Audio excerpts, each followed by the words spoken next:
Shalom saudara-saudaraku yang diberkati Yesus Kristus. Salam sukacita. Tentunya kita semua diberkati Tuhan, karena begitu besar kasih yang dinyatakan kepada kita sampai saat ini. Kita akan merenungkan kebenaran firman Tuhan. Judul renungan kita ialah Pemberian Pahala. Mari kita minta tuntunan kuasa sorga. Kita berdoa. Bapa di sorga, biarlah kuasa Roh Kudus-Mu akan menguasai hati dan pikiran kami, agar ketika firman Tuhan dipaparkan, kami boleh mengerti dan kami boleh menjadi pelaku-pelaku firman.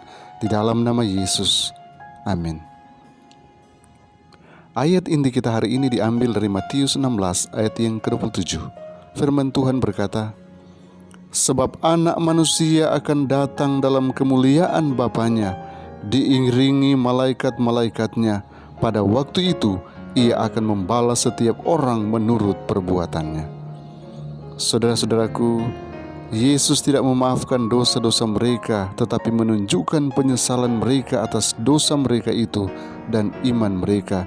Dan dalam memohon pengampunan bagi mereka, Ia mengangkat tangannya yang telah terluka itu di hadapan Bapa dan malaikat-malaikat suci, sambil berkata, "Aku mengenal nama-nama mereka. Aku telah mengukirkan mereka di telapak tanganku." Pekerjaan pengadilan, pemeriksaan, dan penghapusan dosa akan dilaksanakan sebelum kedatangan Tuhan yang kedua kali. Oleh karena orang-orang yang sudah mati akan diadili berdasarkan apa yang tertulis dalam kitab-kitab, maka tidaklah mungkin dosa-dosa manusia dihapuskan sebelum selesai pengadilan di mana kasus mereka diperiksa. Tetapi Rasul Petrus dengan jelas mengatakan bahwa dosa-dosa orang percaya akan dihapuskan, agar Tuhan mendatangkan waktu kelegaan dan mengutus Yesus yang dari semula diuntukkan bagimu sebagai Kristus. Kisah 3 ayat 19 dan 20. Bila mana pengadilan pemeriksaan selesai, maka Kristus pun akan datang dan upahnya ada bersama-sama dengan Dia yang akan diberikan kepada setiap orang sesuai dengan perbuatannya. Pada upacara bait suci duniawi, imam besar setelah mengadakan pendamaian bagi orang Israel, keluar dan memberkati perkumpulan orang Israel.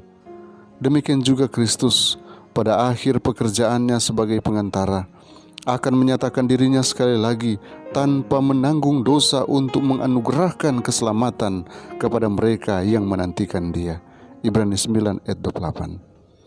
Memberkati umatnya yang menunggu dengan kehidupan yang kekal, sementara imam yang memindahkan dosa dari tempat kudus menumpangkan tangan di atas kepala kambing jantan. Demikianlah Kristus akan menempatkan dosa-dosa itu ke atas iblis, sumber dan biang keladi dosa. Kambing jantan yang mengangkut dosa-dosa Israel diusir ke tanah yang tandus. Imamat 16 ayat 22.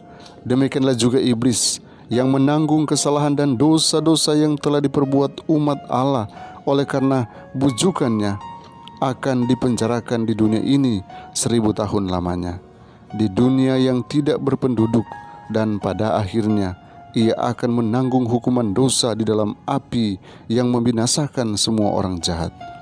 Jadi, rencana agung keselamatan akan mencapai puncaknya pada pembasmian dan penghapusan dosa dan kelepasan semua orang yang telah mau meninggalkan kejahatan.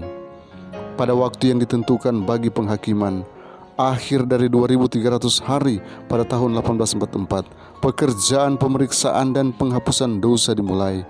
Semua orang yang pernah mengambil nama Kristus bagi dirinya harus melalui penyelidikan yang teliti.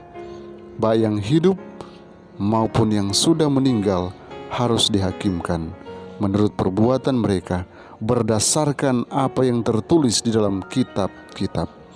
Alfa dan Omega jilid 8 halaman 505 dan 508, halaman 507 dan 508. Kiranya Tuhan memberkati kita hari ini.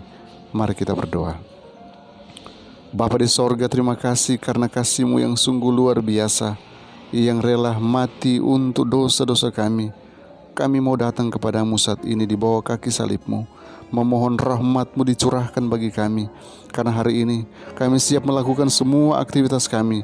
Biarlah tuntunan kuasa Roh Kudus-Mu akan terus menjaga kami, memampukan kami untuk kami mampu melakukan semua tugas tanggung jawab kami.